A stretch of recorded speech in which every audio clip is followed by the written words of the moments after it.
Senior Open. Starting from the number 5 position this evening, it's 54-year-old Mickey Spiezio of Crest Hill, Illinois. His opponent in the opening match will be 50-year-old right-hander Gene Stus out of Allen Park, Michigan. Beginning from the middle of the pack and making his second consecutive appearance in the championship round, it's Glenn Allison of Whittier, California. Qualifying in the runner-up position this evening and looking for his first PBA senior title, it's Robert Gibbs of Abilene, Texas. While Paul Burch of Dover, Delaware will need to win just one game, the title match, in order to claim his first ever PBA senior title. Welcome, everyone, to spacious Serra Lanes, located in Colma, California, for tonight's championship round finals of the $75,000 Hammer PBA Senior Open. Hi, everybody. I'm Denny Schreiner, and welcome to Colma, California. And tonight, well, a list of household names on the telecast. All these players are famous in their own households, I guess you could say. Working with me once again, PBA Hall of Famer Mike Durbin. And Michael, an assortment of players on the telecast, 3 of which most of the audience throughout the country have never heard of. I'm sure they haven't, Denny. We've got Gene Stus in the number 4 position, Robert Gibbs in number 2, and our tournament leader, Paul Burch, who are relatively unknowns. But what I think that demonstrates, Denny, is the strength of the PBA Senior Tour. These guys are guys that never chose to come out on the national tour, didn't want to leave their families or their careers for one reason or another, but prove that they are outstanding bowlers. Just the fact that they're on the telecast tonight and that we've got a tournament leader that probably is only heard of in Dover illustrates just how deep the talent is on the senior tour. All right, Michael, let's talk about Paul Burch, a player who led this tournament 5 of 6 rounds. He averaged 236 after the opening 6 games. Will he wilt under the pressure here this evening? Well, that remains to be seen. Paul's a very interesting guy. He was in the Air Force for 20 years. He didn't start bowling until he was 30 years of age. And he took it up then because he couldn't play basketball anymore. He became a 190 average bowler within 2 years. Whether he's going to hold up under the pressure tonight, Denny, I guess we're just going to have to wait and see that. Mr. 900 last week, Glenn Allison, who shot 3 300 games in a row, had a 166 game, something we can all relate to. He'll have to do better tonight. Well, I can certainly relate to it. My last game on television was in the 150s, so we can all have a bad game. But Glenn, he proved his resilience by bouncing back. He was at the top all week long, bowled exceptionally well. You got to remember, he's a super senior. He's over 60, 2 telecasts in a row. The question is, can this super senior win this senior event? Okay, we'll come back with the start of match number 1 momentarily. It should be a good one here from Colma, California. The championship round finals of the $75,000 Hammer PBA Senior Open are being brought to you by Busch Beer, head for the mountains of Busch. And by McDonald's, always good food, always good value. And coming up next, it's the opening match here from Serra Lanes, Mickey Spiezio and Gene Stus. Stay tuned. It's the Senior Tour coming up next. To get rid of her gray, my wife can spend 40 minutes. But I discovered the 5-minute hair coloring. The revolutionary discovery called Just for Men from the leader in men's hair coloring. Simply apply Just for Men and in 5 minutes shampoo out. Gray is blended away. The look of my natural color is back in 5 minutes. That was me, and it won't fade or wash out. My hair takes forever, but you look great in just 5 minutes. The look of your natural color in just 5 minutes with Just for Men. Burger King takes on America's favorite breakfast. Today, same old thing, prepackaged and efficient, ready and waiting. Same old, same old. At Burger King, we've got the new Sausage Breakfast Buddy Sandwich for just 59 cents. Made fast, fresh, and delicious. It's eggs and cheese with spicy sausage all on a little buddy bun. The new Sausage Breakfast Buddy for just 59 cents. Only at Burger King. It's definitely not the same old, same old. Okie doke, just pour it and say, wow, great tasting A&W Diet Cream Soda with a smooth, light vanilla taste and rich, creamy diet A&W root beer with 100% NutraSweet. And action. All right, we all make mistakes. Marker? Action. Cut. Let's try it again. Cut. Marker. No, my right. No, into the glass, into the glass. What do you need, glasses or are you just stupid? I've been told both. It's the taste that made A&W famous. When I bite into a York peppermint patty, I get the sensation Arctic air is swooping in from the north. And a major snowstorm is sweeping the nation. Icebergs in California? York peppermint patty. Get the sensation. Because of time constraints, we'll pick up the action now further on in this match.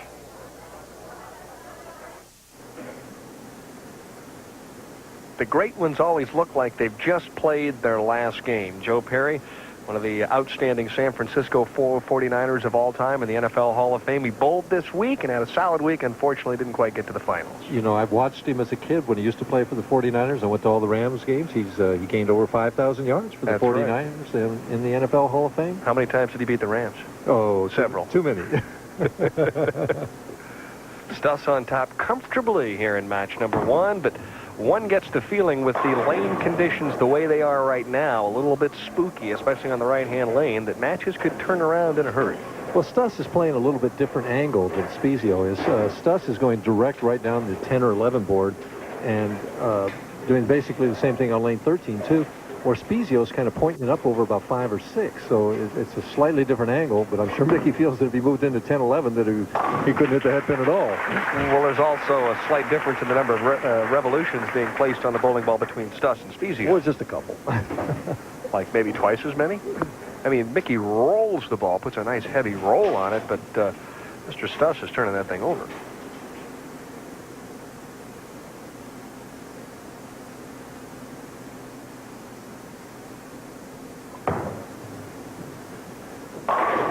Ooh, we've seen that before, haven't we? The old pocket 7-10, where usually the head pin goes in front of the 5 pin, or in front of the 7, and the 5 goes behind a lot of times. We'll take a look and just see what the pin action is on this one. Watch your head pin and your 5 pin. And they both went in front of the 7 pin. And he looks at it and says, well, thank you. And 8 out. Mistake there in terms of count. I don't know. Probably can't see that back, but it looked like the 5 pin was a little off spot. Possibly. Yeah, I think it was. Not to make excuses, but...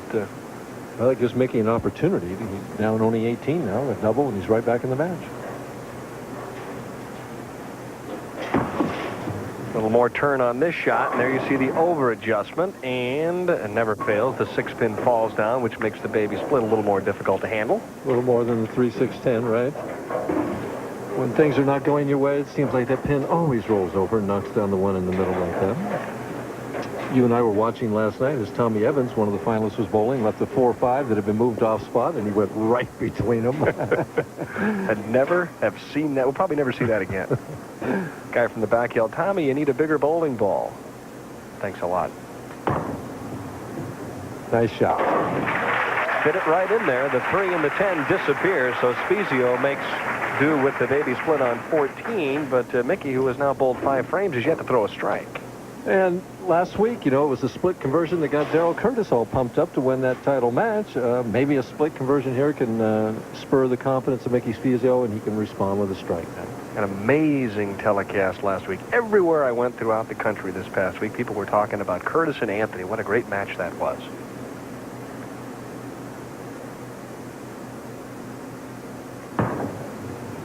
More fingers. Yeah, run away. Oh, boy. 5 pin again. And, of course, he missed it the last. How can you leave that twice in a row? Especially Brooklyn twice in a row.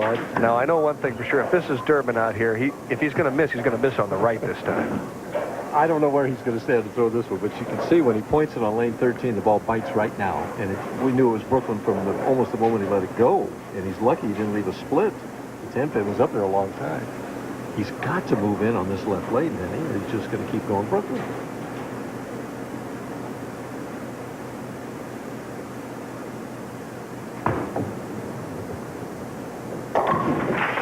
Looks down at the lane, tries to make a note in terms of where he threw that ball and where he stood, and that looked a little better than the last time. As far as terms of execution of bowling, Stus is just crushing him, but as far as pinfall, he's not that far ahead. Stus is throwing almost every ball in the pocket. Ball shot carry that time. Was that the head pin dancing around? It was flying off of there, didn't it? Ooh, in a big-time hurry. 19 pins, 4 frames to go. Key shot right now, though, for Stus. If he doubles here, he could virtually put Mickey away. Well, without the bad break, just a mark in that 5th frame, and the match would be really well in hand.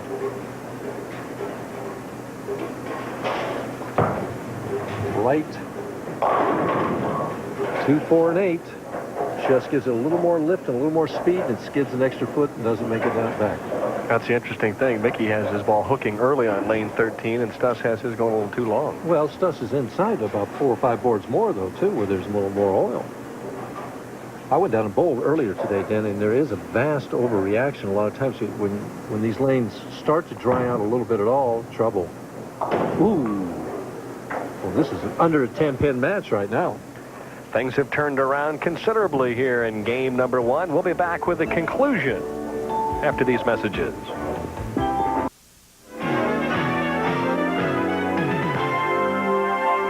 These are just a few of the reasons why you should visit the Jersey Cape, Cape May County, New Jersey. To really appreciate the sights, sounds, and natural beauty of the southernmost tip of New Jersey, you've got to see them for yourself. So call 1-800-227-2297 for your free vacation planning kit. That's 1-800-227-2297. The Jersey Cape, your summer escape.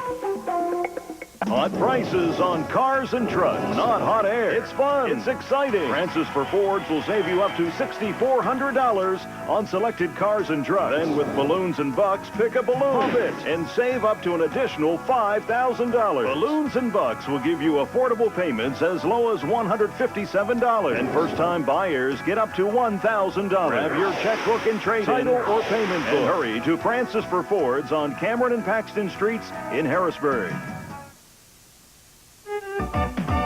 Hall of Famers Dave Sutar and Dick Weber join Player of the Year John Hursina, plus a top field at the Pacific Cal Bowl Senior Open, Thursday night at midnight Eastern, live on ESPN. At one point in time, Spiezio was down 33 pins after 4 frames, and after sitting on the bench and watching it open in the 7th, he's now down by less than a mark. Well, when a guy opens 2 out of 3 frames, actually, but we're wondering here, can Mickey win this match without a strike? I think he could. Doesn't happen often out here, whether it would be on the National Tour, the PBA Senior Tour, or the Ladies Tour. Oh, this time the 2-pin is tripped out. I wouldn't go so far as to say that was a flush hit, but Mickey probably thinks at this point it's the greatest strike he's ever thrown. I'm trying to remember, has he hit the pocket yet? Fully in the 1-3? Yeah. No. We've been all over the 1-2 on the left lane. On the left lane. All right. He's too far over the 1-2. He needs to get more solid in Brooklyn. All right, now let's see what happens here. He made the adjustment on the 5-pin shot. Let's see if he remembers. I'm sure he remembers. It's whether he can execute. High again. Shakes his head on the way back and says there's no way that ball can hook that much. 6 and the 9. See, to me, there's just no reason for him to keep playing in that part of the lane on that lane. I don't know why he doesn't pick his feet up and move over about 3 boards and target a couple of boards. But he's the one ball in that. That's it. Easy to sit up here and look at some of the adjustments that would seem just natural to make. Especially if you feel like you're throwing good shots. If you're throwing good shots and going Brooklyn, you better move something. Well, I don't know. Unless you're throwing a backup ball. He's down there and I'm up here, so. 5-pin match. Gene Stus trying to hang on to win his first game in championship round play. The winner takes on Hall of Famer Glenn Allison here in game number 2. Good firm shot there. Stus continues to play around the pocket as he trips out the 4. His trouble has been with lane 13. He's got to move another board or 2 left with his feet on 13 and keep the same basic target. When he gets to the half a board wide, he doesn't make it back. And then, of course, he got the bad break with the pocket split in the 5th frame. Big shot right here, Dan.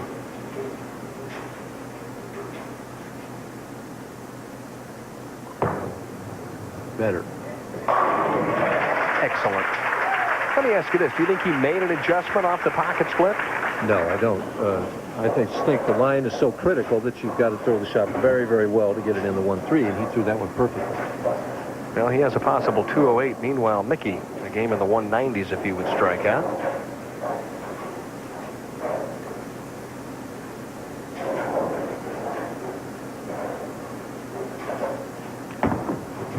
Light again. And the 2 and the 10.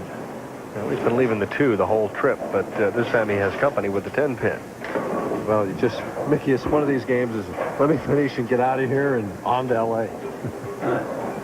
Normally an outstanding player in the championship round. He brought a record of 8-3, and he won his very first title from the number 5 position a few years ago down in Fort Pierce. I remember that well. He beat Harry Smith. He beat John Hersenna for the title. Beat Earl Anthony and Tita. Right.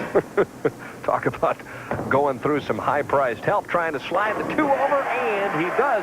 Could have made the 10 as well. Or the 7, I should say. Yeah. What am I thinking? Well, it gets the crowd awakened a little bit. He's still in the match. As he converts the 2 and the 10. And watch the pin come across. Of course, if he'd had the 7, the ball would have hit it too, Dan. Exactly. He's counting the boards, then. He's got to be counting the boards. He hasn't gotten close on lane 13 yet.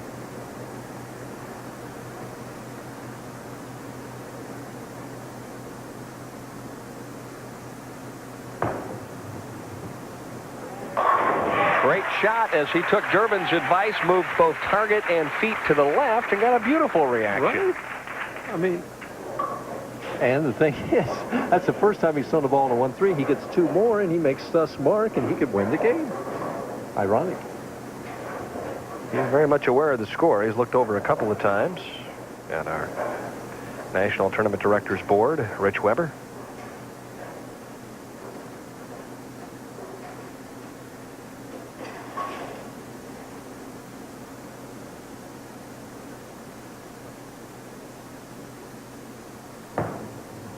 Right there. Squeeze off another strike and leaves the 10 pin. But pretty good move for him in the 10th frame, a gutsy move. Well, really had nothing to lose. I mean, yeah, he's going to Brooklyn again, huh?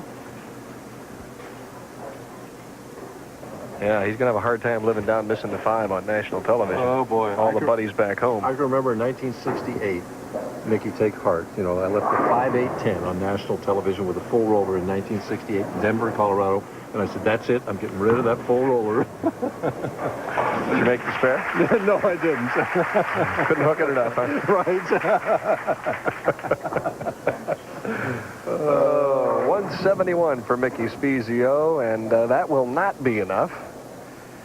Gene Stus, his first ever appearance here in the final 5. Will notch a victory. And it's been an impressive game for Gene Stus. He's just kind of hung around the pocket, made the shots that he had to make, and other than the bad break and the 1 missed spare, pretty solid game. Well, plus he shot that 2-4-8 from the left. You know, I can see shooting the 2-4-5 that way, but when you got the 8 pin back there, but he's shooting the 4 pin from the left. That's just the way he shoots his spares like that. He shoots them all from the left. Maybe he thinks that left side of the lane rolls truer. All right. You're really stretching to get to that point. Glenn Allison is next on the ladder. Well, Stus averaged 209.6 here on the championship round pair. And that's enough. And Gene Stus will advance to game number 2 as he defeats Mickey Spiezio 184-171. We'll be back with more right after this. Do you know what open-end mutual funds are? The Wall Street Journal Guide to Understanding Money and Markets tells you in clear, simple English. Do you know how to spot trends in stocks? And what stock options are? And zero coupon bonds? And the difference between Treasury bills and Treasury notes? Everything you want to know about the sometimes baffling world of money and investing is in this remarkable 120-page book. And now it's yours free when you subscribe to the Wall Street Journal. Call now and you can have 13 weeks of the Wall Street Journal and this valuable 120-page Guide to Understanding Money and Markets. That's 13 weeks of the Journal for the news and ideas you need every business day. And this guide free, which tells you everything you want to know about money and markets, all for only $37, a 24% savings off the newsstand price. Call now, toll-free, 800-642-7400. That's 800-642-7400 for today's Wall Street Journal. Gene Stus, the winner of game number 1, takes on Hall of Famer Glenn Allison here in our second match of the night. And Allison, having the choice of lanes, wants to finish on the one that hooks a little bit more, lane 13.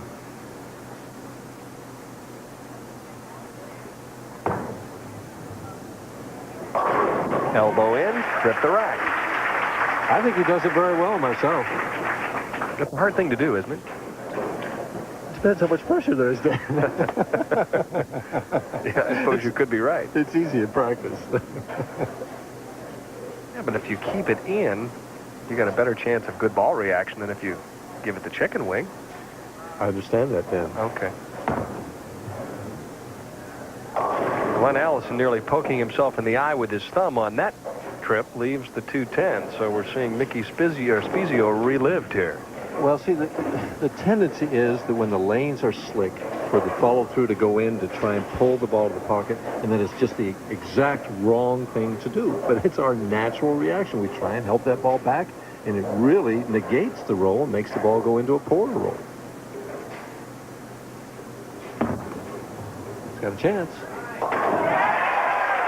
Second time tonight we've seen a professional convert the 210, and that's not an easy split conversion. Not at all. I'd say the odds are about 5-1 on the conversion, maybe 4-1. Watch this. Tonight they're 1-1, 100%. 2 for 2, just clipped it perfectly. But Glenn is thinking to himself, you know I made that, but I really hope I don't leave it again. Right.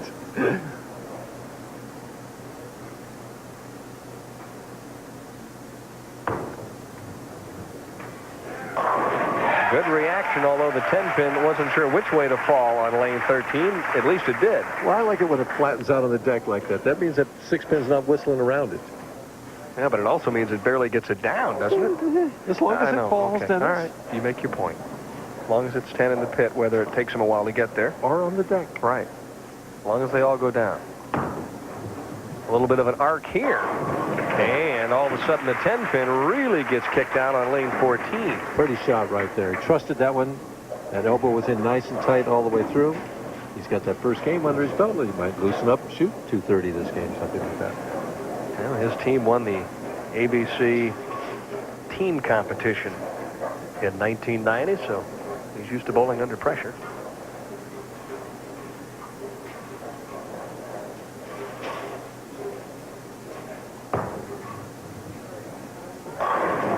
And a pretty good reaction there, although he leaves the soft 10. Well, are the lanes changing?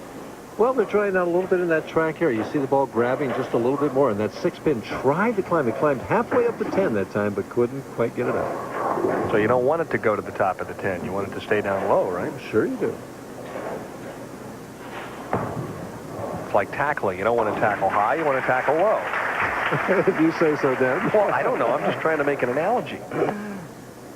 Just, you don't want so much power that pin just whistles around. Well, one thing would stand to reason. If it were up higher in the bottleneck of the pin, there's obviously less pin there for it to hit. Of course. So we've solved the problem.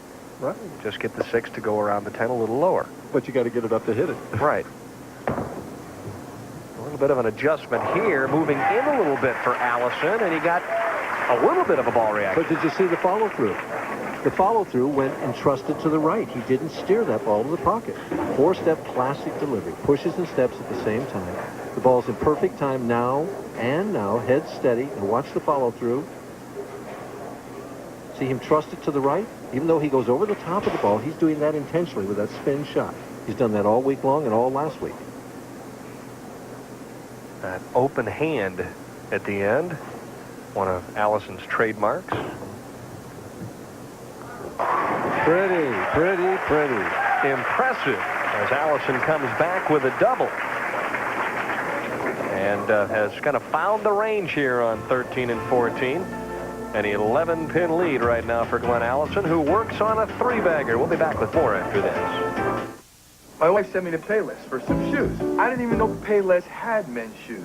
Well, right away I liked the place because there's no salespeople breathing down your neck. And they got all the shoes out. So you don't have to keep saying, you got this in a 10? Have you got this in a 10? For once, I get a pair of shoes I like with no hassle. You ought to call it painless.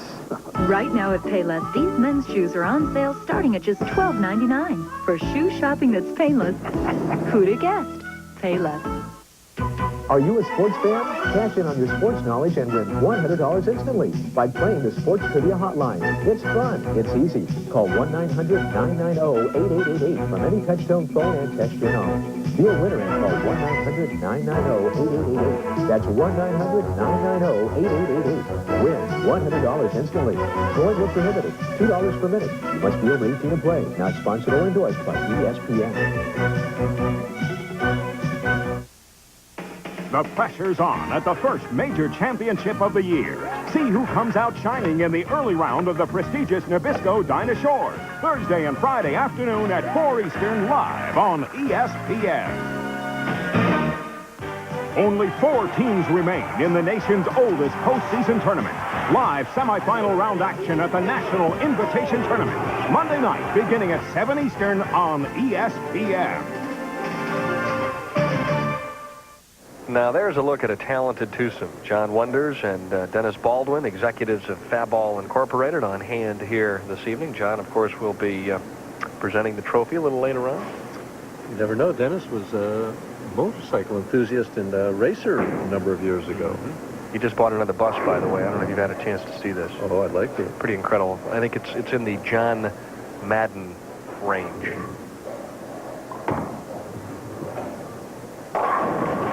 Well, first errant shot here of game number 2 for Mr. Stus. And we talked earlier about him coming up too quickly and the ball going left, and that's exactly what he did then. The commercial break, when you don't have that experience, a lot of times an errant shot happens. The baby split, not a real difficult conversion. We saw it made by Mickey Spiezio last game.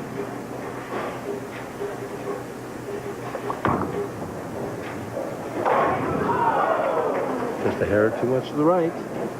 So an open frame now for Gene Stus, and keep in mind, Allison's starting to figure out the championship round pair. He's working on 3 in a row and now leads by 24. And you see just how close that ball came to that pin. You thought the breeze would have knocked it over. Time now to regroup on lane 13. And unfortunate there. Pretty good looking reaction, but the 7-pin stands. Well, the 5-pin up there quite a while, too. Tells you that he didn't catch it all with his fingers. It's just not the quality release he wanted. Robert Gibbs practicing in the background. Paul Burch, our top seed this week. And Gene Stus saves the wood and rids himself of the perspiration in the process. Why guys shoot those 4 pins and 7 pins on the left side of the lane? I guess, you know, it's just all in your preference. I just never have been an advocate of that. Well, that's new era bowling. That's what all the young players do. But he's an old era bowler. Well, he's adjusting to existing lane conditions. I see it. I don't adjust. Okay. All right, then. Well, you'll have an opportunity when you come out here and bowl, and you'll shoot them off from the right. Allison with a mixer, and Glenny turned around and said, oh, my. And Glenny says, no 166 this week. No, he was soundly humiliated and defeated last week. He was so funny in the practice this evening about what happened a week ago. He said, I'm going to redeem myself. You just watch.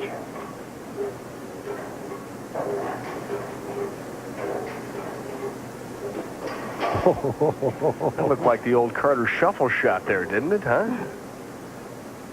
One of the great team bowlers of all time. Pocket hit again.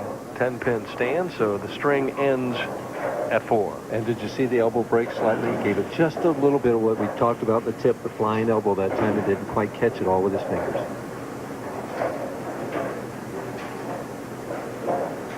A man who, at one time in league play a few years back, shot 3 consecutive 300 games.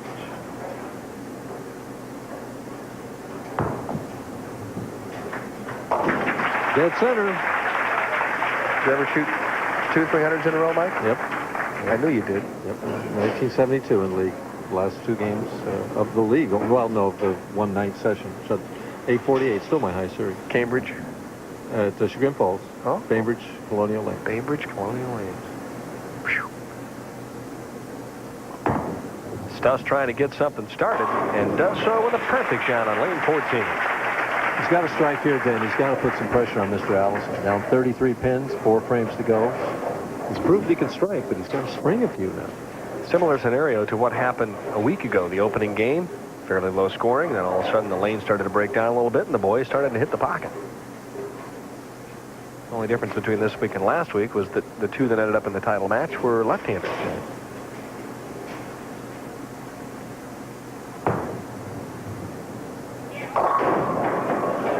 Will it? Will it? Yes! Only a PBA Hall of Famer like yourself would have given any hope whatsoever, and Glenny just says, hey, here's the high five. This is the strike in the frame previous. Perfect. And now we're going to get the slow motion version that just beats the machine. And we will have instant replay proof that the machine did not hit the pin as that head pin comes off the sideboard. And the optimist here felt that he would strike all along. Fans enjoy it. So does Gene Stus. And he trails now by just 23.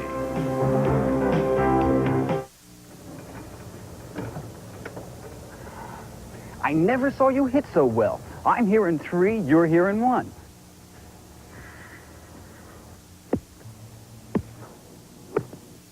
Ah, Bill. How'd you do, Jack? In 3, out in 3. What are you doing? You're playing your best golf, and every time I look up, you're staring at TV. Saturday cartoons make you so good? It's a special Golf Digest instructional video. The Golf Digest schools pulled 10 instant golf lessons from their 10-cassette collection. Graphics, instruction, real professional advice, 10 instant lessons? A half hour of the best stuff for a golfer. It's priceless. It's free. Free? With my subscription to Golf Digest. Get a full year of Golf Digest for $19.77. Call 800-367-5800 now and get our free half-hour instructional video with your paid subscription. Call 800-367-5800 now. If you're around long enough, you'll see just about anything, right, from an opponent? Glenny just smiled. He says, hey, I'm ready.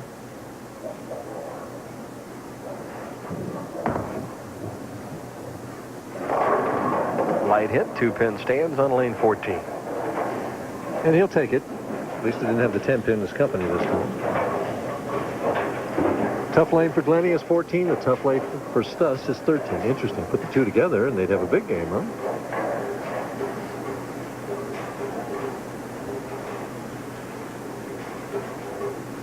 See how he's got that ball right in line with his right shoulder now?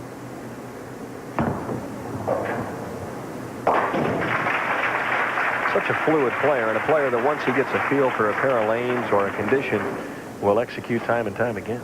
He's always been a fluid player. I can remember going to my first PBA tournament at Kona Lanes back in the mid-1960s and watching him start 3 consecutive games off with 5 in a row. Came back, and I was just ranting and raving to my wife about how great the PBA was.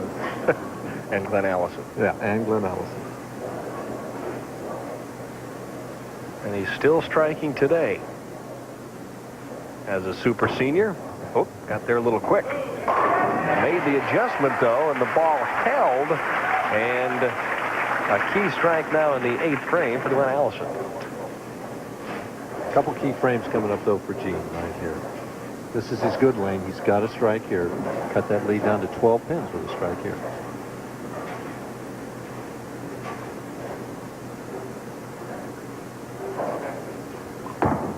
Has to hurry.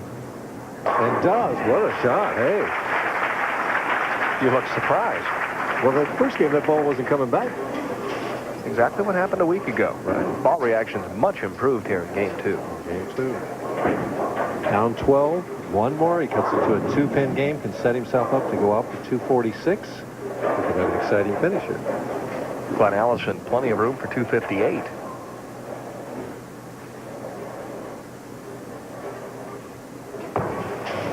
Will it hold? No. 3, 6, 9, 10. Did you see that follow through? Go short and quick and to the right.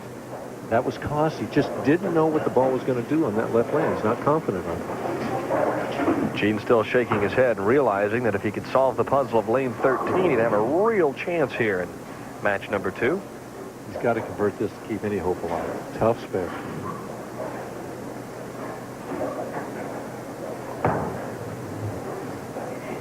Yeah. Tough spare, boy. 3, 6, 9, 10. When you got 4 of them up there, Denny, they get tougher and tougher. One's hard enough. Especially down the stretch of a game against a Hall of Famer like Glenn Allison. So for Stus now, 208 would be his maximum score. So Glenn Allison just needs to go to work and handle the business at hand in the 9th and the 10th. Yeah. Mark in either frame, and he's a winner. Sent that one out to right field. He says, I don't want a domino now. I don't need it now. Save it for the next game. Yeah, right. Wonderful gentleman. Still, I think the thing that impresses me most about Glenn Allison is that at the tender age of 60, he still loves to bowl and compete. Just as much as he always did. It's amazing. I know, because... I mean, you can barely remember your name now, and you're, what, 49? Yep. I wouldn't want to be taking Durbin on in a year or so. There's a lot of guys out there that aren't going to be happy about the fact that you turned 50. Well, I'm really not going to be bowling much. That's true. Well, you'll bowl a few then, what, 3 a year? 2 or 3 a year? 2 or 3 years. Right. That'll be fun. Yes, I'm looking forward to that. Glenn Allison, much improved game over last week. Good enough to win here in game number 2. I know one thing. He likes the left-hand lane. And I know one thing. If I'm Robert Gibbs, I'm making him finish on the right lane. Automatically? Now, look, it's interesting. I look over, Paul Burch is practicing. Is Robert over there as well, or no? He's somewhere. What was your philosophy, though, towards, did you ever watch much of the game in front of you to find out what was going on? Oh, yeah, especially if I had a preference for one lane or didn't have a preference. If I didn't really care, yeah, I'd make the guy finish on his tough lane. And a lot of guys like to get their score up first, so it just figures that with Gibbs, don't want you to finish on 14, but if I were he, I would finish on lane 13. I would get my score up first, make Lenny finish on his hard lane. I think the key point that you make is based on if the lanes are fairly comparable and you feel comfortable on both of them, then that's the game plan. But if there's one you really like and one you very much dislike, then you may have to change your philosophy. You got to go with your preference, yes. All right. Glenn Allison gets the job done here in game number 2 and shoots 227. So for Gene Stus, a 4th place finish and a ticket to Lakewood, California, which is the site of next week's PBA Seniors Championship. If Stus strikes out in the 10th here, he could wind up with 8 strikes, which he's not going to do, but he could have wound up with 8 strikes to 6 and lost by 20 pins. Open in the 4th and an open in the 9th. Pretty much told the story. An impressive performance, though, all told. I thought he came out and bowled nicely. Well, I'm sure that he's reasonably satisfied, and looking forward to his next time in the championship round, which I'm sure there'll be a next time.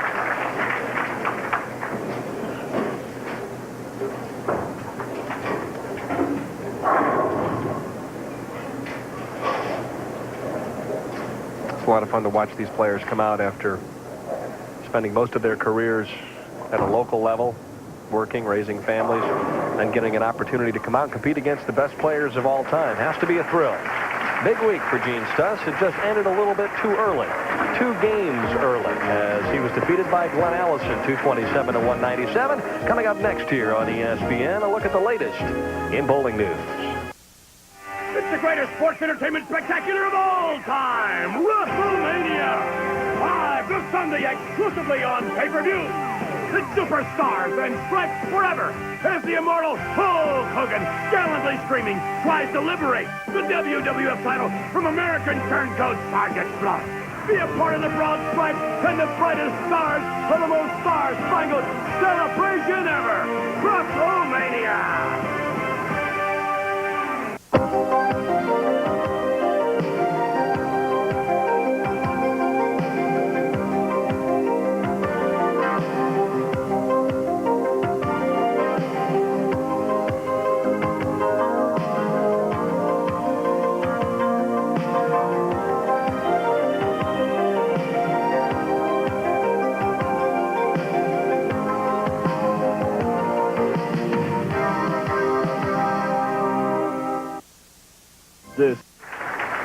Down to the semifinal match, Robert Gibbs, Glenn Allison, fresh from his 227 to 197 victory over Gene Stus will open up the semifinal game on his favorite lane, lane 13. And went just like we predicted it would, that Robert Gibbs chose to make Allison finish on the right lane.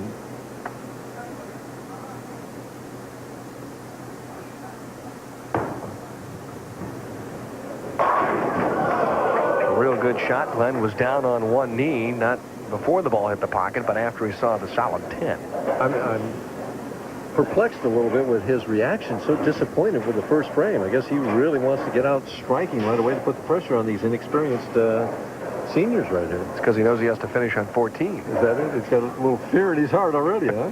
I'd be afraid. I wouldn't want to play on that lane.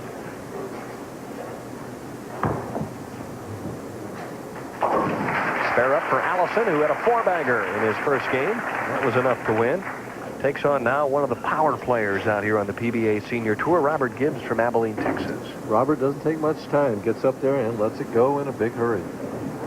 But he does hook it quite a bit. 6'2", 225 pounds. Hold steady all week long.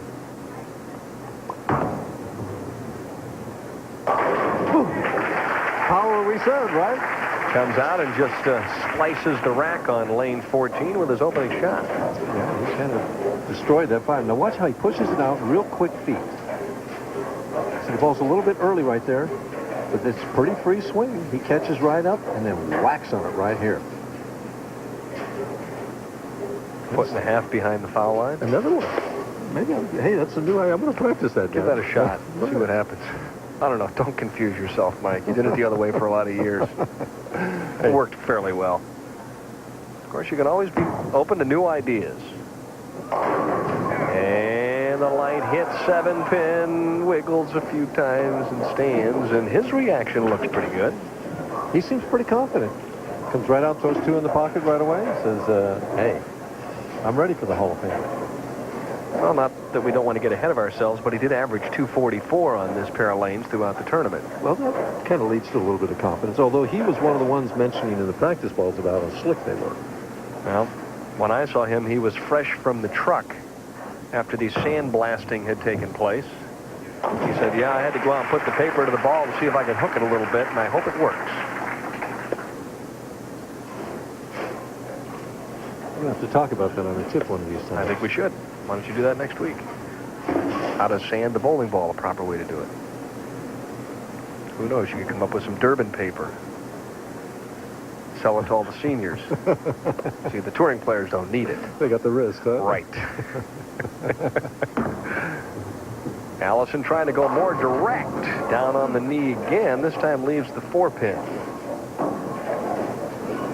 Is it my imagination, or was that shot a little more direct than previous? Definitely was. Well, you remember he left the 2-pin a couple of times on that right lane, and he's not trying to hook it too much on the right lane.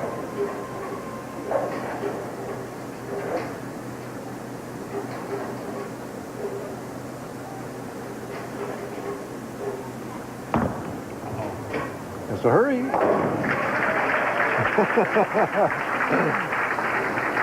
There's the first shot. Now watch how tight this line is. About 11 to 11 almost. Well, in other words, that's not a pull or anything. That's an adjustment to play the lane much differently than he did in the opening game. No, he was playing the right lane basically that tight in the opening game. He just got a hair left. Yeah. Whew. All right. See, this lane, he's 2 to 3 boards further left because he knows if he throws it a board right, it's going to hook back. In fact, that hook right now went high. Again, on a lot of lane conditions, and I've noticed it especially on synthetics, the bowlers get what is called as that overreaction, Dennis. As the lane dries out and it hits right there about the same place, the 11th or 12th board, but we can see it biting right now, and we know it's to the nose. It overreacts. It doesn't make a gentle reaction to the pocket. It bites the lane with... And then you move into the oil, and it skids and doesn't make it back. And can make what we would think an easy lane condition very difficult. Battling with the 6-10, but converts it nonetheless down by 3 pins as Gibbs steps up. So right now, if you were going to look at this thing and basically give it an overview, you would say that a player that could hook the ball a little bit more might have a better chance on this pair. I would think, yeah, the player that could start the ball into the oil and send it to dry would have a better reaction than the straighter player. Right now is what I would think, yeah.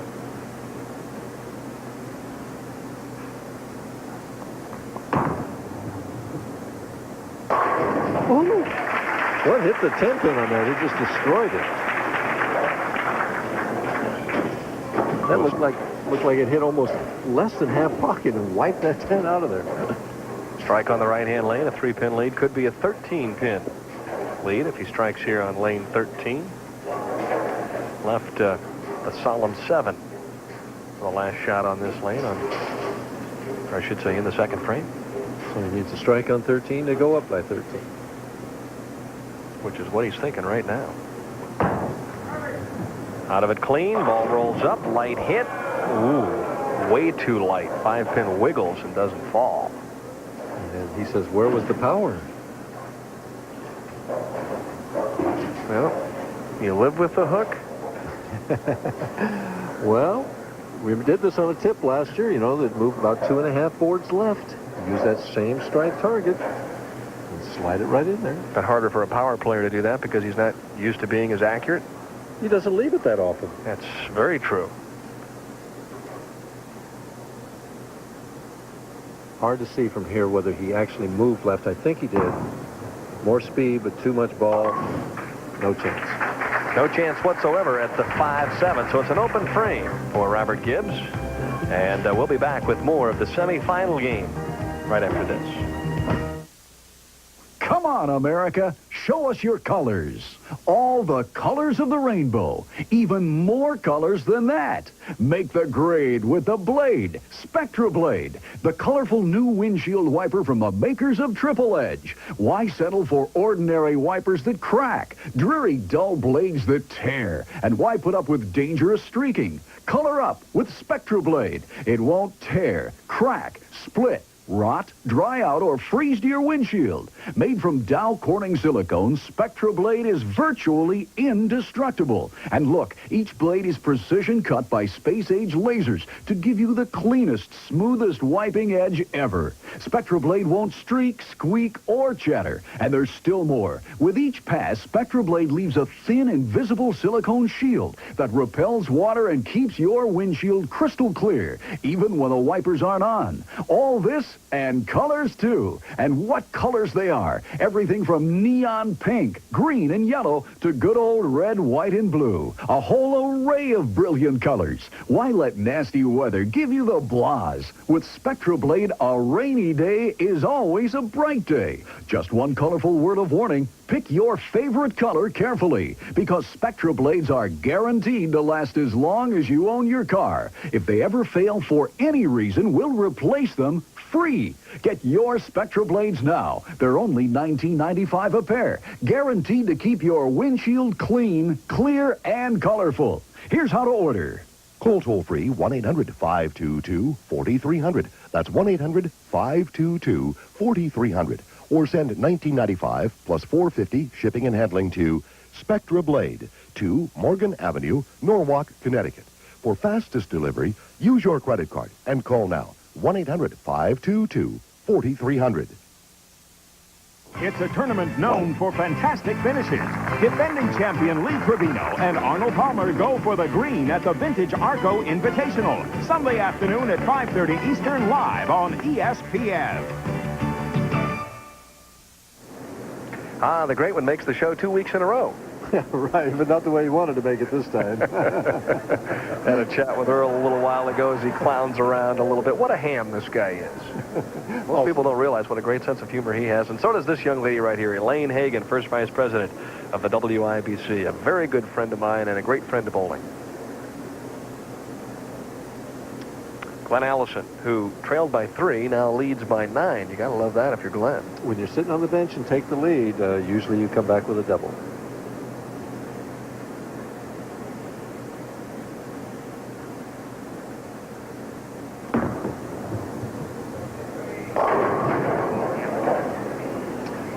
.258, that right lane, giving him fits. See, that's why he went so direct the time before. Then he knows that if he sends it a half a board right, they're just not going to make it back. If he moves right, the ball's going to hook early. Right, but earlier I think he was throwing the ball a little slower, and as the adrenaline's picked up now, the ball speed's picked up a little bit, and it's not turning over at the back end. See, one of the reasons why I felt like he would have a pretty good chance here, as tight as the lanes were, because Glenn's probably a little better at speed control than maybe the other players. And a chop takes place on the right-hand lane. The 5-pin's still wiggling, but it wouldn't fall. And once again, Gibbs is on top. Well, that's when you know that you're really not bowling like you should bowl. When your opponent gives you that open and you come back and open right away, it's just not good match play bowling. It's not taking advantage of the opportunity.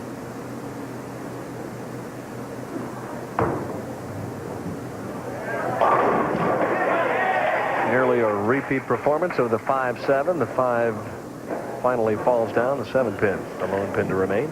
And we're back in the Mickey Spiezio syndrome of no strikes for Mr. Allison. 5 frames. Fames. Just think, one more week to go out here. It's the time change, Mike. Is that what it is? Yeah. Okay. Right. Hang on. Glenn Allison with a spare on the left-hand lane. Robert Gibbs is the only player to strike thus far here in the semifinal game, but he hasn't put 2 together.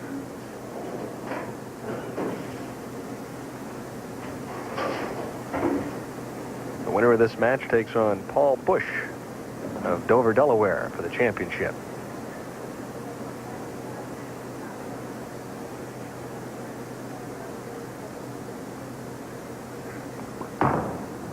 Mr. Hurry. Let's up it up. Plenty of lift on that shot. I think you're right. On the 5-7, I think he kind of missed it on the left-hand lane. Missed the shot a little bit. 5 pins the difference. Half a game to go. And Mr. Gibbs on the shot that he just struck on. See how far out on the lane he gets the ball? Right about between the second and third arrow. Comes in light. Watch the head pin. Cleans him out.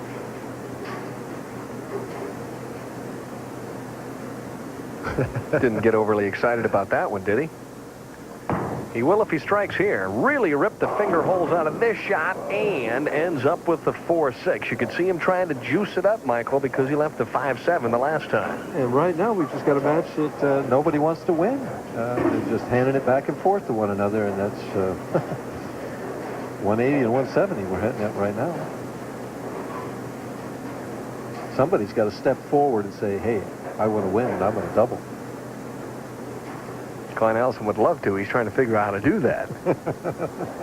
It's easy to say when you're up here, Dan, and I'm not down there.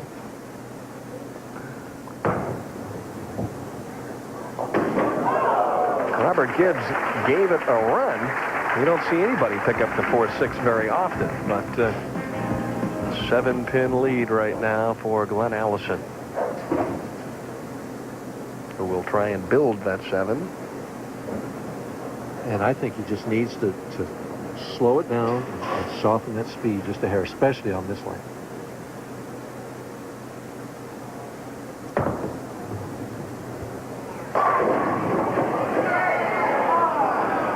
Better shot. I think you're pretty much right. He stayed with that shot a little better and slowed it down, and 7-pin isn't bad considering what he's been leaving over there. 7-pin, he's 7 pins ahead with a conversion. And right now, the way the scores are going, you're probably thinking to yourself, hey, if I can spare out, I got a chance to win this. That's true, he does. Actually, he's 6 pins ahead with that conversion. Watch the ball deflect to the right, and it'll just clip the 5. It'll just get it. And the 5 doesn't quite make it to the 7. Just not enough power.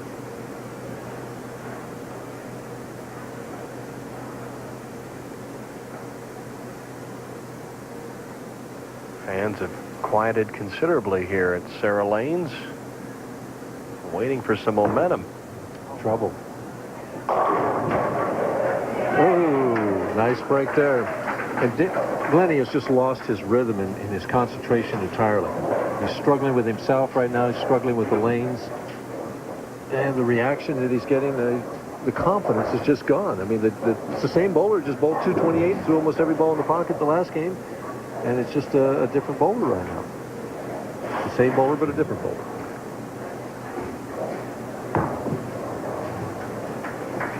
That's the good news. We'll be back with the conclusion of the semifinal game. Who will survive here at Serra Lanes? That's the key question. Penn Savings Bank has a tax-deductible loan. And the best place to find it is in your own home, because the equity you built up there is available with the Penn tax-deductible home equity line of credit. Use it for the things you want: home improvements, a new car, bill consolidation, or college tuition. And get the tax deduction you need, all at a great rate with a possible cashback bonus. Call 1-800-333-PENN for your application now, and let the Penn Home Equity Line of Credit help you get the most out of your home. This $50 will be yours when you come into a David Martin menswear store. It's the Trade In Your Old Suit sale all this month. Give us your old suit, and we'll give you $50 toward a new suit from our David Martin Spring collection. Your old suit will be donated to local charities. Whether regular size or big and tall, David Martin's will take the suit right off your back and give you $50 for it. Come in this week, and we'll turn your $50 into $75. David Martin Menswear. 5-pin lead for Robert Gibbs. Trying to hang on to that 5-pin lead in the 7th frame. Strikes have been tough to come by. Only Robert Gibbs is behind by 5 pins in this situation. You're right.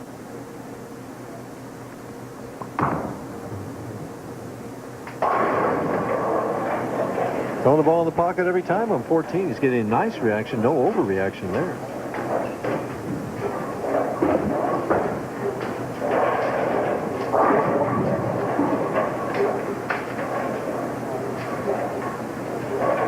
Just trying to pick up the 4-pin. Do you get conservative at this stage, Mike, or do you try and be more aggressive? You got to be aggressive in this situation. Then he's got 2 frames left. He's got an easy spare here. He's got the 4-pin, no trouble. He's got to go back to where he left the 5-7 basically and make a better shot, I think. That's what I would do. I mean, I always wanted to be light and high. 5-7 is still easier to make than 4-6. In my book. You know. Unless you get to throw 2 balls. Well, I get to throw 2 at 4-6 too. I only made 1 of those in my career. So 1-4-6? 1-4-6. Oh, you never left it very much. Oh, yeah, sure. Down by 5. Down but not out with his big strapping right-hander from Abilene, Texas, who dices up the rack. Well, when he's executed, he's had a fine ball reaction. He's been able to strike. He just hasn't been able to put anything together. Well, it's that confidence factor. He just, he's inexperienced and he's just bowling a Hall of Famer, and he's on television. He's got the 2 splits. Allison's still 5 pins ahead, looking for his first strike. Amazing.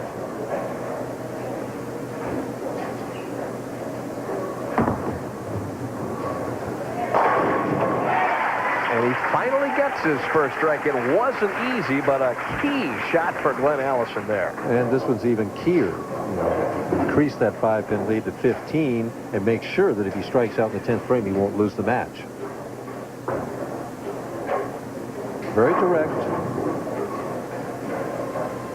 And we're going to see the 5-pin just fall into the 7. Tell you what's ironic, he struck on the bad lane. Well, they've both been bad this game, Dan. Kind of flipped around on him. That's got a hold, and it did. Fans hoping for the 4-pin to fall. So was Glenny, but to be quite honest with you, I think he's fortunate to have had that ball hold. That was left all the way. Well, and that's why it held. Again, that oil left just made the ball skid. He was right at the pocket. Oh, that ball never hooked an inch. But a spare here keeps him ahead by 5. Keep in mind, though, Robert Gibbs is working on a strike. So a double here in the 9th, and he takes the lead. A double in the first one of the 10th, and he basically locks him out. I mean, Robert Gibbs is in the catbird seat, even though he's 5 pins behind. 2 of his 3 strikes in this game have come on lane 14. And we've only had a total of 4 between both of them. That's why I can remember all of them. Bad sign.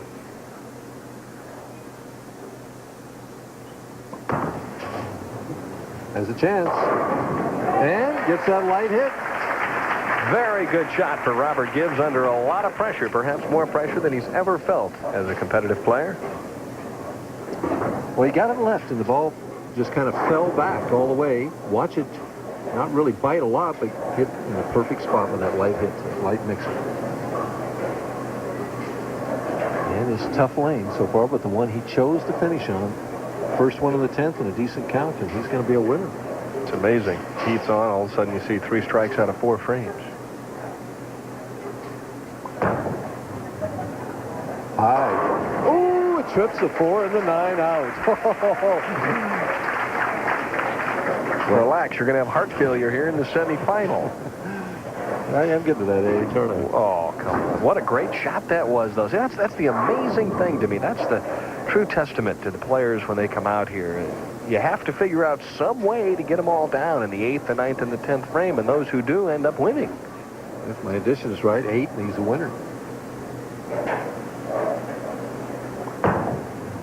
Better shot here. That's enough. Oh. And the 10-pin falls, so all of a sudden the carry now is 100% for Robert Gibbs, who will breathe a sigh of relief and gain a little confidence, one would suspect, in the way he has finished the semifinal game. And he showed us how to make the 4-9 on the first ball, the first 10th, and how to make the 5-10 on the first ball on that one.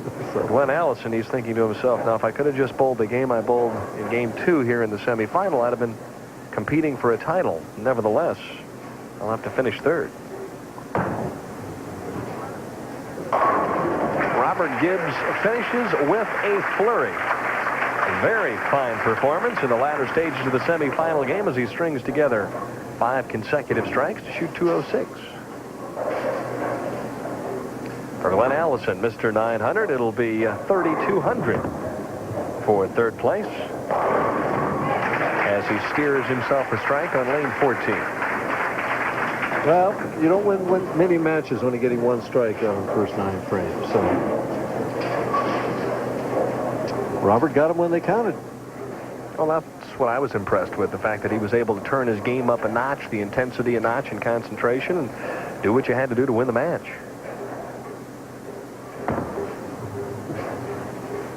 Boy, look how loose that swing was. What a difference. It's easy when it doesn't matter. Well, then, I keep telling you, I'm reading all these psychology books now in terms of what you're supposed to do in competition, and you just have to forget about the fact that this is a competition, allow your body to do what it does naturally. Oh, yeah. Easy. Nothing to it, Dad. I just turned my mind right off. See, look at that. That's the whole point. The match is over. He goes up, just lets his arm get relaxed. He throws 3 strikes. He shoots 191, and he ends up 3rd. Kenny, if we were all machines, it would be easy. Okay, you're right. Well, anyway, interesting theory, perhaps. We'll have to develop that. Maybe when you become a senior bowler, I'll start to work on your mental game a little bit. Oh, boy, that'll help things out. 206 to 191. Gibbs heading for the title match when we return. Do you know what open-end mutual funds are? The Wall Street Journal Guide to Understanding Money and Markets tells you in clear, simple English. Do you know how to spot trends in stocks? And what stock options are? And zero coupon bonds? And the difference between Treasury bills and Treasury notes? Everything you want to know about the sometimes baffling world of money and investing is in this remarkable 120-page book. And now it's yours free when you subscribe to the Wall Street Journal. Call now and you can have 13 weeks of the Wall Street Journal and this valuable 120-page Guide to Understanding Money and Markets. That's 13 weeks of the Journal for the news and ideas you need every business day. And this guide free, which tells you everything you want to know about money and markets, all for only $37, a 24% savings off the newsstand price. Call now, toll-free, 800-642-7400. That's 800-642-7400 for today's Wall Street Journal. And welcome back. Our top seed, Paul Burch of Dover, Delaware, taking a few practice shots, and he'll take on Robert Gibbs in the championship game, Mike. And a little bit of a difference here in terms of styles. Burch likes to go a little more direct with the ball, where Gibbs will definitely try and hook it.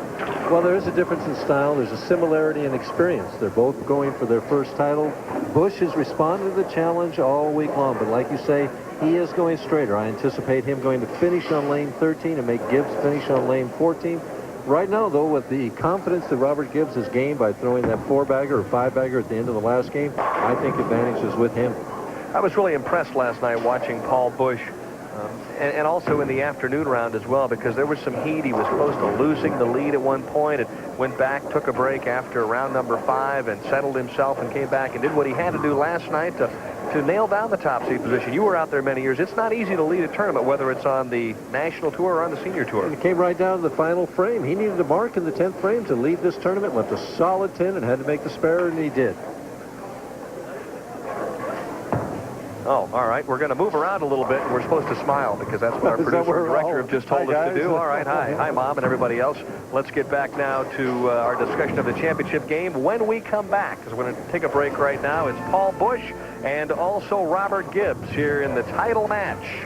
So don't go away. We'll be right back. Planning. Where did I get the capital to start this business with my daughter? By investing for the long haul. And forget full commission brokers. I called Charles Schwab. Munis, mutual funds, blue chips, and I saved plenty with Schwab's low commissions. Every day I tell my daughter, think long term. Make your own decisions. Be your own man. Choices. Dad's conservative, and that's okay, but I'm after high return. At Schwab, I can be aggressive. I just bought some high-growth mutual funds and an undervalued stock I know will take off, all by computer and at Schwab's low commissions. Dad says, plan ahead, get there first. Maybe that's why my name's on the door first. For a free Schwab Fact Kit, call toll-free 800-322-3700. That's 800-322-3700. We give you more ways to succeed. April is filled with TV you've got to see on ESPN. Major League Baseball leads off with an opening day doubleheader, plus live games 4 nights a week. Jack's back in full swing, joining the seniors at the Tradition. Our team watches your team make its picks at the NFL Draft. Don't miss NASCAR's best, speeding by with 4 Winston Cup races, and top thoroughbreds heading down the stretch towards the Kentucky Derby. April's National Cable Month, TV you've got to see on ESPN. All right, Serra Bowl, Colma, California. In case you're interested geographically, that's just outside of San Francisco. We're just like a hop, skip, and a jump from San Francisco International Airport. About 10, 15 minutes at the Right. most. Yeah. Down to the final 2 players. Robert Gibbs, who just disposed of Glenn Allison 206-191, and our top seed, Paul Burch. Robert comes out firing and comes out with a beautiful strike. Doesn't take much time, does he? Puts that swing out there and lets it swing and then whacks it at the end.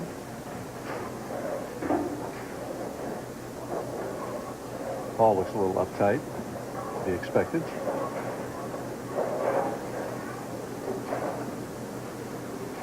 High step player. Very direct. Looks a little tight, but he went right out there and whacked the opening shot. They're perfect.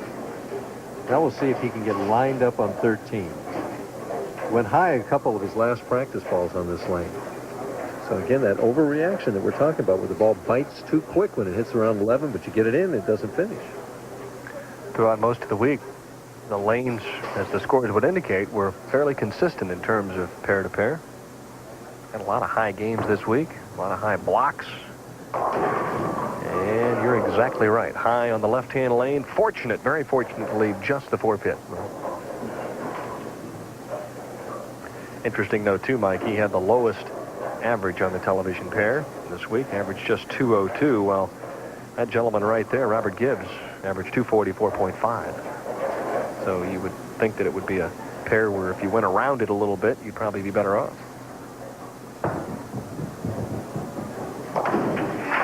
Well, did that rumble a little bit at that spurt? Yep. Little thumb hole city there. It's a good thing. It was running away.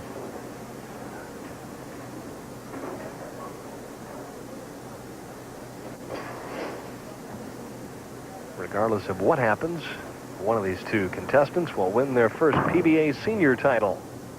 And if you were a betting man right now, you might place a wager on Robert Gibbs. Looks like he's freer and more confident, more relaxed right now. Relaxed, I don't think. Confident, maybe. This is part of the fun of working the national championship round finals, too, watching players get an opportunity to bowl in front of the entire country and in front of their own fans at home. One more. Ooh, Ooh, that 5-pin went down kind of funny, didn't it, Dennis? He sure did. A little late. I think Robert, all of us would have been shocked if that 5-10 would have stood.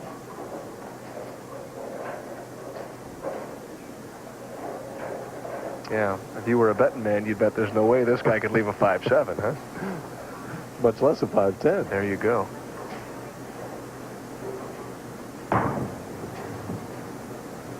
Ooh. Cross lane, nips the 10-pin. Well, Mr. Bush needs to get a couple of X's right here to put some pressure on Mr. Gibbs. Well, a while back, Glenn Allison lost his feel for the television pair. We lost our picture there momentarily, but we're back up on the satellite, I'm told. Just in the nick of time. Hit it. Nope. 6-pin stands, and Paul Burch right now having a hard time staying down and through any type of a shot. And the proud owners here of Serra Lanes, Rico and Rex. Interesting to talk to Rex about the old days. Of course, he owns 4 bowling centers here in the San Francisco area. Interesting, though, how he grew up.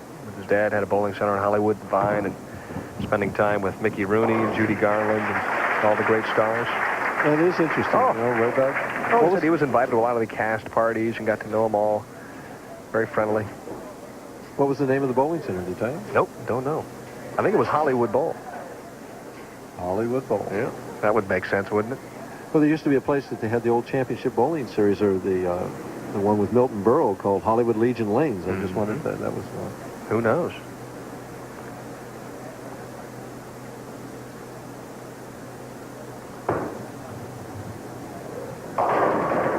Better shot right there. Doesn't get the break. Leaves the 7-pin.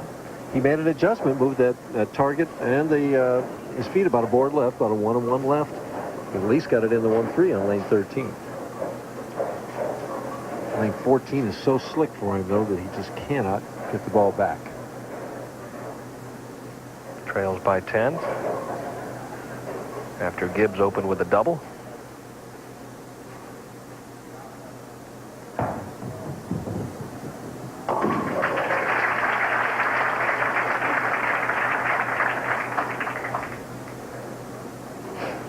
Starting to settle in a little bit here in the championship game.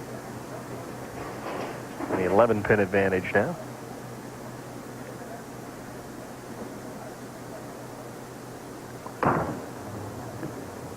Well, Gibbs is starting to run him out a little bit, Mike. Well, he's running him out, but he had the 4-5 up there for a while, or the 4-5-7 for a little while, I'll tell you. Just chose a bad time to run it out, that's all. Winds up with only the 7-pin on that light mixer. I think the point we're making is the fact that even though these players feel like they're making some pretty good shots, this is a tricky pair of lanes this evening.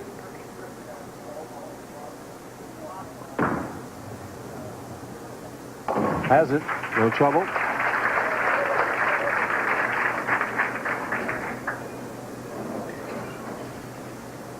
Next week to Cal Bowl, right? In Lakewood, California, which is what, Los Angeles? Just Close? south. South of the airport down there. 68 lane center. They've just remodeled. Spent a lot of money. Wow. Players will certainly enjoy that. Oh, I'm sure they will.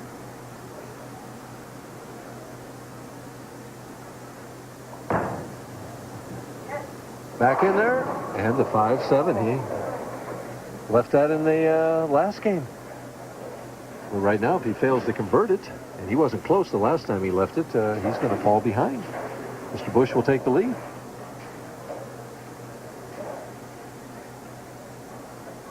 Nothing is certainty in this championship round this evening. With the exception that we will have a champion at the end of this telecast. I can see you're a gambler. Come on, Robert, give it some room. A good run. Bush stands up, takes a look at the scoreboard, and realizes he's right back in the thick of this match. It's one of them grind them out type matches, you know. Probably going to be one in the 9th and 10th frame like the last match.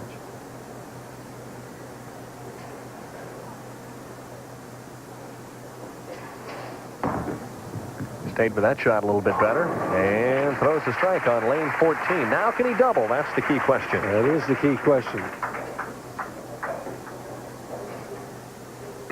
By the book type player, 5 steps. Now watch him push the ball on the second step, full out, just like you're supposed to do, right in time. Here's the pivot step, shoulder high backswing, head steady. Pretty hard to do it much better than that, isn't it, Dan? That's how you teach them to do it. Except nowadays they don't teach that way. Now it's the open shoulder and the flip wrist. Sure. Well, you got to create area.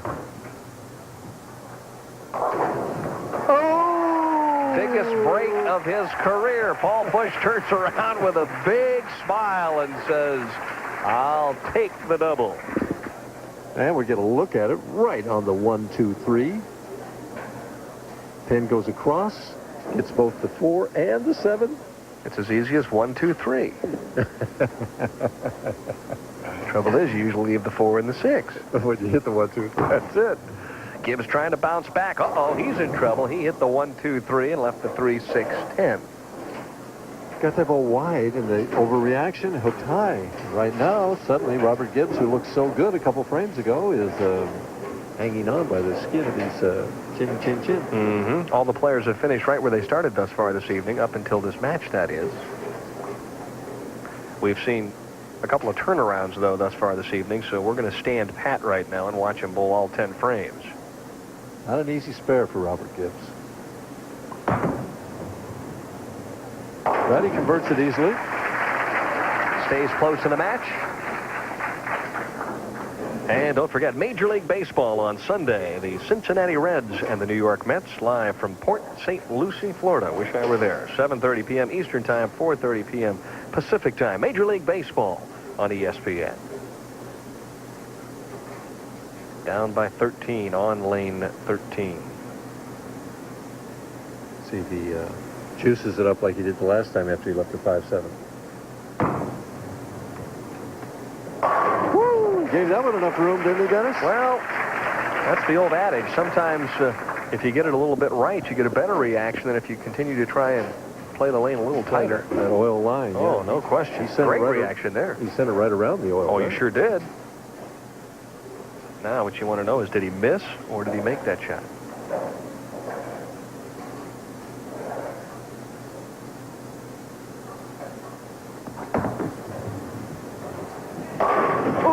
The trip forward. The brakes are going Mr. Bush's way. Take advantage of that nose hit that he had on 13. He's got 3 in a row and leads by 23. That's what you like to see, though, a player that will take advantage of a break. Well, he's got several breaks. I mean, nosedive and then trip the 4. Anytime you trip the 4, I always used to think it was a break. I don't think that is. I know that was your normal hit, but I don't think it is. I think if you trip the 4, you're throwing a pretty good shot. Now, if you trip the 4 and the 9, it's a little different. Hey, they got to give you some room for error. Ooh, straight up on that shot. You notice that? He was almost standing straight at the line, Mike, when the ball left his hand.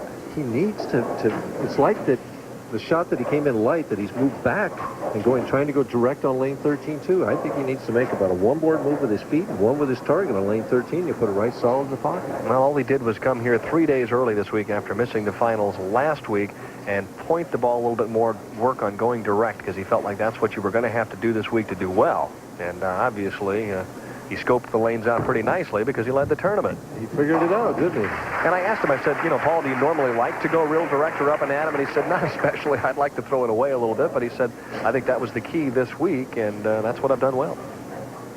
Right now, the key for Mr. Gibbs is whether he can strike here in the 8th frame to cut a 21-pin deficit down to 11.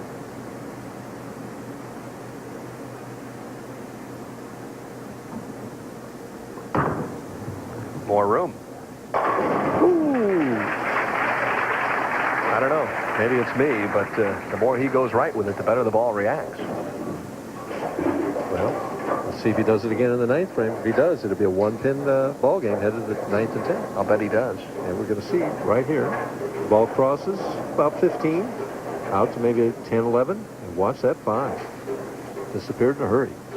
Very little time here. Gibbs needs this one to really stay close. Plenty of room. Good roll. And there it is. He's figured it out, hasn't he, Dan? Yep. Are you communicating to him? Is this mental telepathy? Or I don't know if it is or not, but a wonderful reaction there. It's so funny how sometimes a player will just kind of make one shot and it'll turn around a match. Watch this one. Comes roaring back. 6-pin goes to the sideboard. He gets that 10. Bush needs to strike to maintain a 1-pin advantage.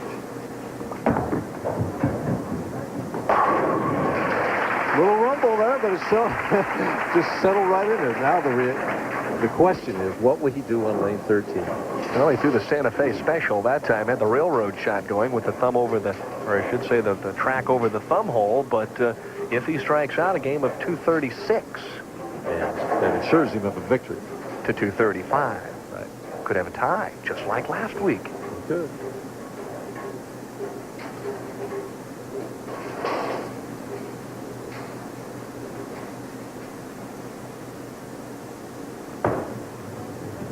Nice shot. Was that the best shot he made of the game right there? That's what Robert Gibbs is saying to himself. Boy, what a good shot that was. Yeah, right. He says, there, I put the pressure on this guy. He's not supposed to do that. He's never bowled for the title before. Well, I'm not sure exactly what the problem is, but we got a re-rack on lane 14 as well, and Paul Burch isn't even bowled on that lane. Well, Robert Gibbs asked for it. He looked at it. He looked at it and said that he wanted it, and asked the tournament director, Rich Weber, that he could have it in between, right now. He does everything quickly. Yeah, right.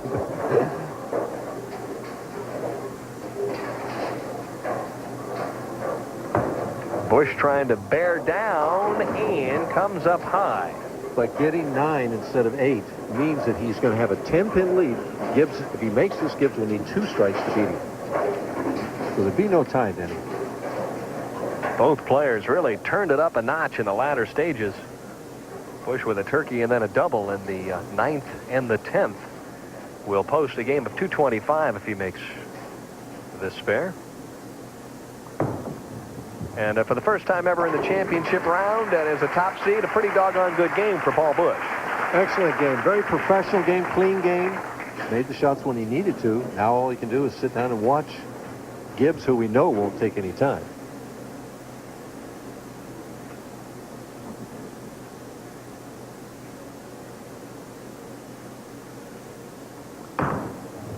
Plenty of room. Too much. And Paul Burch is the winner. Leaves the 2-pin. Bush looks over and says, oh my, boy. A first victory here in the PBA National Tour as a senior. Still looking up at the scoreboard. Doesn't even realize it yet, but the numbers will calculate here momentarily. Well, the big number is going to be $7,500 that he's going to take home.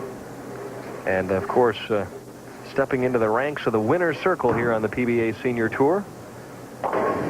Gutsy performance for Robert Gibbs, and what I love about his effort is the fact that the last shot, the one that counted, definitely went right. He didn't pull it up, but he got a little bit too far wide. Maybe a little too juiced up. Strike here would give him 214, and so Paul Burch of Dover, Delaware, I should say. Delaware? No, Delaware, Mike. Wins his first title. And there it is. When you don't need it, it's always there, right, Robert? Heck of a finish, though. Championship game, 225 to 214. It came right down to the 10th frame for that gentleman right there, Paul Burch. And he is a winner here on the PBA Senior Tour.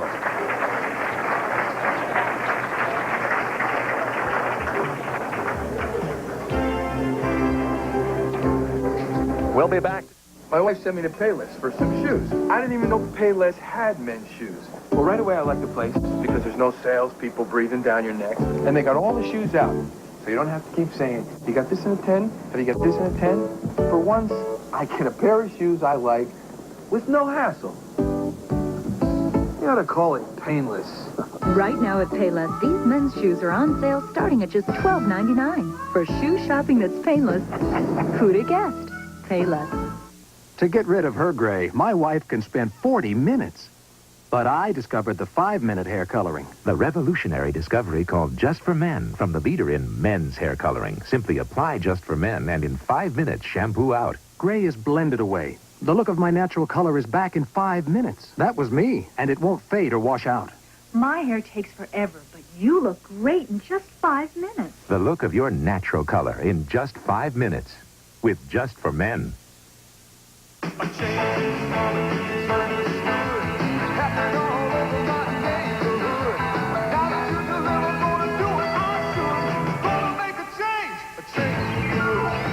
final four, call on Pizza Hut for the new MVP pizza, loaded with pepperoni, mushrooms, Italian sausage, and green peppers. Get one for $7.99 and a second for just $4 more. Now that you deliver, gonna change good. Pizza Hut delivery, making it great. The championship round finals of the $75,000 Hammer PBA Senior Open have been brought to you by Anderson Windows. Come home to quality. Come home to Anderson. And by America's favorites, A&W Root Beer and A&W Cream Soda. It's the taste that made A&W famous. And welcome back. Paul Burch is the winner here in Colma as we turn down the local PA a little bit. And we'll introduce now John Wonders of Fab-Ball. John, you have a beautiful trophy here for Paul, the winner of this week's event. Paul, congratulations. You bowled well all week. They kept coming at you, but you wouldn't let them get you. Congratulations for holding up and nice championship. Thank you very much, and I want to appreciate your sponsoring the trophy for us. I mean, the tournament and everything. Well, you've now won. You have to start practicing these acceptance speeches, don't you? Yes. Nobody told me I had to accept two. All right, Rex Golovic's going to step in now. Now, this is the part that you're really going to like, Paul. This is the exciting part of the week, not the championship round. It's the big check at the end, right, Rex? Yeah, this is a big check, and my congratulations to you too, Paul. It was great shooting all week. You weren't quite perfect. There was one block you didn't lead in, but the rest of the time you were right there all the time. Very good. Thank you very much, and I want to thank Serra Bowl for putting on this tournament and all the fans and everything. All right, Michael, why don't you step in now, because I think we're going to have a little time here to spend with our newest champion on the PBA Senior Tour. And Paul, when you came out on the Senior Tour, did it ever occur to you that you might be standing in the winner's circle one day? Oh, yes, it occurred to me, but I didn't know what was going to happen when I got here. Robert Gibbs bowled a beautiful game, and he had one shot in the 10th frame. If he struck on the first shot, he'd have had a real chance at you. What was going through your mind? I don't know, because I wasn't paying no attention. I was just looking at the floor, hoping everything was coming my way. Just what I like, an honest answer from a competitor. Mike, a question for Paul. You struggled a little bit on lane 13 most of the game, but in the 10th frame, you got up and it seemed like made your best shot of the game. Did you make a different adjustment at that time? No, I just went through the ball. I pulled every other ball I threw on that lane. We heard a couple of them rumble out there. Was that intentional or just nerves?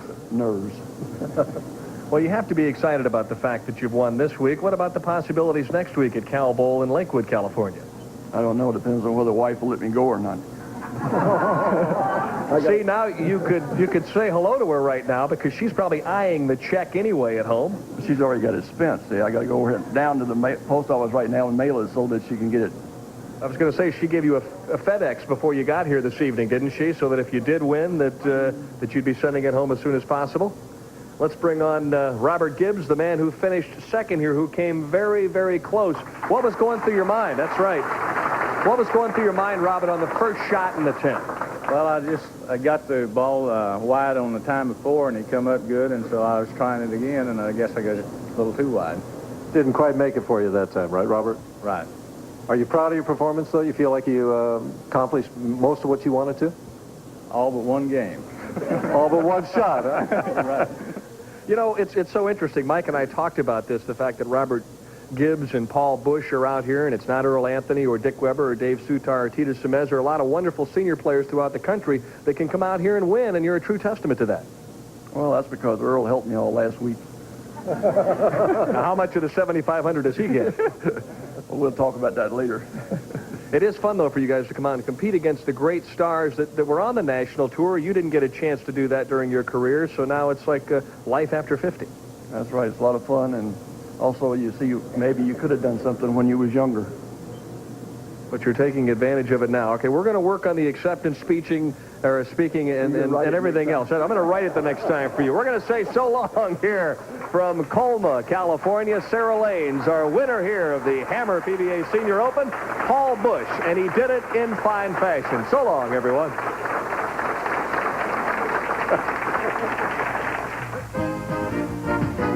Next week, the PBA Senior Tour heads down to Cal Bowl, located in Lakewood, California, for the championship round finals of the Cal Bowl Senior Open, beginning at midnight Eastern.